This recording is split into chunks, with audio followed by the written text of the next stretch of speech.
बघा माझा कॅमेरा चालू झाल्यावर थोरल्या जाऊबाई काय म्हणतात. आता इथं शूटिंग चालू झालं बघ. अहो त्याला काय हे पण दिसतात की मनीषा ताई. या मनीषा ताई आहेत ज्या आमच्या शेजाऱ्या असतात. तर त्यांना म्हटलं आज तुम्हीही व्लॉगमध्ये येत आहेत. तर त्या म्हटलं नको बाई माझ्या हातात एक पिशवी आहे, किटली आहे, छत्री आहे. म्हणजे त्यात काही शेतात जाताना गरजेच्याच वस्तू आहेत ना. छत्री पाऊस आला तर, पाण्यासाठी किटली, त्यात काय लाजायचं म्हटलं. तर या दोघी जावा बघा माझ्या कशा गप्पा मारत पटपटपट चाललेल्या आहेत. तर गावाकडे श्रावण महिन्यात देवदेव केलं जातं. भवानी मंदिर आणि डोंगराई देवीकडे नारळ वगैरे चढवला जातो. तर आम्हीही तेच करायला आलेलो आहे. तर ताई मंदाताई, ऋषालीताई डोंगराई देवीला जाऊन आलेल्या आहेत. तेव्हा मी घरी राजवीला झोपवत होते आणि तो झोपल्यानंतर मग इथं भवानी मंदिर आहे. तर तिथं आम्ही देवपूजा करण्यासाठी आलेलो आहोत. आणि या देवीवरूनच तिथल्या म्हणजे भवानीनगर असं तिथं नाव पडलेलं आहे आजूबाजूच्या परिसराला. तर आता ताई देवपूजा करून घेत आहेत.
तर अशा तऱ्हेने आमची पूजा करून झालेली होती. आणि घरी जाईपर्यंत आम्ही बघतो तर काय राजवीर उठलेला होता. तो आत्यांना घेऊन डेअरीजवळ बसलेला होता आणि खूप रडला.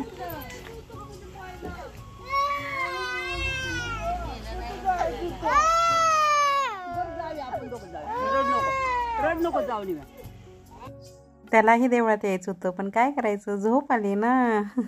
मला का नेलं नाही म्हणून तो चिडला. तर पाठीमागे वैशाली त्यांच्यात आज सवासण्या आहेत. तर आम्हाला बोलवलं आहे सवासणी म्हणून. तर आज मी उपवास केलेला आहे. खिचडी करायला आज खूपच वेळ झालेले होते. त्यामुळं खरंच चहाही घेतला नव्हता. त्यामुळं खूपच थोडंसं चक्कर आल्यासारखं होत होतं. तर चहा थोडासा मी कमीच केलेला आहे आणि थोडंसं डायटिंगही चालू आहे. त्यामुळे थोडंसं वजनामध्ये किमान 2 किलोच तर फरक, म्हणजे वजन कमी झालेलं आहे. 2 किलो तरी फरक जाणवतो. तर चला काय काय डाएट करते किंवा कसं कसं एक्सरसाइज डेली रुटीन कसं आहे हे जर तुम्हाला जाणून घ्यायचं असेल तर कमेंटमध्ये सांगा, मी नक्की शेअर करेन. सो आता 4 वाजलेले आहेत, 4 किंवा 4:30 झाले असतील. तर मी आता पटपट आवरून फ्रेश होते कारण मला घरचाही स्वयंपाक करायचा आहे. आणि घरच्यांचा स्वयंपाक करून मग अचानक बोलवणं आलं की मग आहे असं काम ठेवून जाण्यापेक्षा म्हटलं आपण पटपट आवरावं. त्यामुळे मी आता फ्रेश झालेली आहे. खाली जाऊन मग आता हॉलची साफसफाई वगैरे, किचनमध्ये काही काम, स्वयंपाक वगैरे आवडते. लक्षात ठेवा नेहमी स्वतःसाठी वेळ देणं खूप गरजेचं आहे. तर आज किंजल गेली आणि खरंच किंजल जाताना खूप डोळ्यामध्ये पाणी आलं होतं. आणि शूट घ्यायचं म्हणत होतं पण ती रडताना शूट घेणं हे तिला बिलकुल आवडत नाही. आणि मलाही जाताना तिला नाराज करायचं नव्हतं. तिला ॲक्च्युली मी रक्षाबंधन दिवशी घेऊन आले होते लगेच. आणि 2-3 दिवस राहिली ती. आणि मला त्यावेळी शूट खरं तर घेणं झालं नाही शक्य.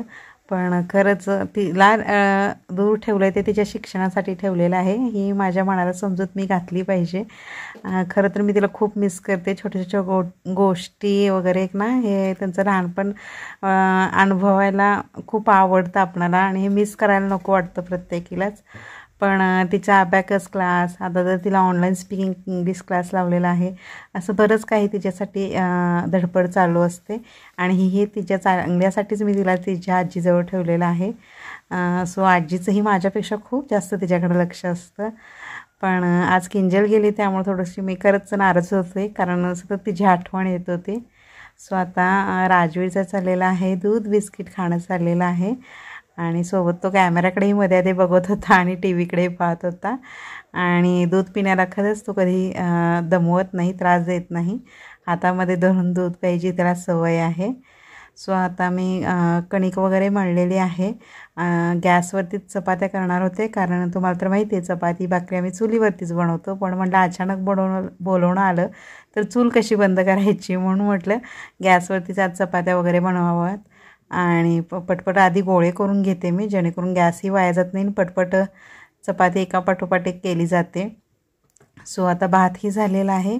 आणि जशी की माझी एक चपाती राहिली तोपर्यंत मंदाताईंची हाक आलेलीच आहे. मग काय पटपट आवरलं, फ्रेश झाले आणि बाहेर पडलं. सगळं काही आवरलेलं होतं, तर चेहरा पुसायलाही वेळ नाही आहे. सर बघा माझ्या व्लॉगमध्ये कोणाकोणाला यायची इच्छा आहे.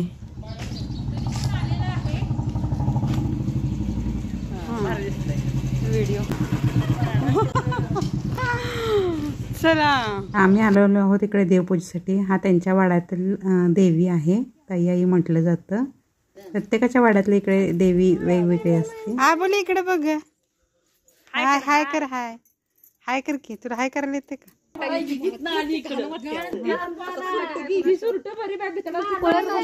तर इथे चर्चा चालू झालेली आहे वाणी किड्यांची. तुम्ही पाहिला असाल पावसाळ्यामध्ये ना असे सगळे लाल कलरचे ना किडे झुपके करून असतात आणि खूप किळसदायक वाटते. आणि इकडं तर खूप त्याचा त्रास होतोय आणि पावसाळ्यात मला वाटतं सर्रास यांचा त्रास सगळीकडेच असेल. आणि इतकं किळसवाणं वाटतंय की मी ते शूटमध्ये सुद्धा घेतलेलं नाही आहे. तर या इकडे आता पूजा चालू झालेली आहे.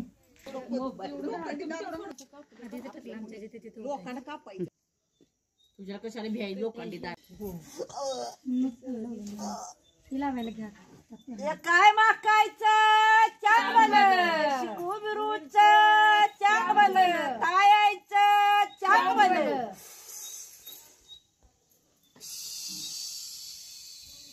हा सगळं व्यवस्थित आहे का सांगा. हळदी कुकू लावा की वाचा आधी. वाचत आहे हळदी कुकू लावा की आधी.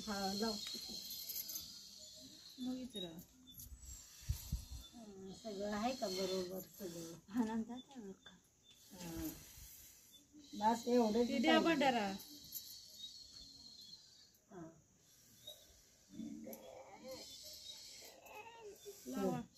या ग पुढं घ्या पैसे.